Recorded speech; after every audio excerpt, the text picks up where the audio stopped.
Have you ever seen something so broken that it looked impossible to bring back? This is not just a story about a car. This is about resurrecting a legend.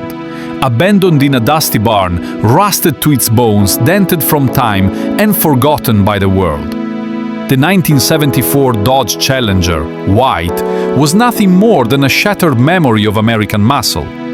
But where others saw scrap, one man saw soul. He didn't just restore metal, he rebuilt purpose. Every bolt turned, every dent hammered out, every layer of rust removed wasn't just labor, it was love. This isn't just restoration, it's redemption. Join us on an emotional, ultra-realistic journey where piece by piece the 1974 Dodge Challenger white is brought back to life. Not in a showroom, not with machines, but with bare hands, real sweat, and unshakable passion. Because some legends don't die, they're rebuilt.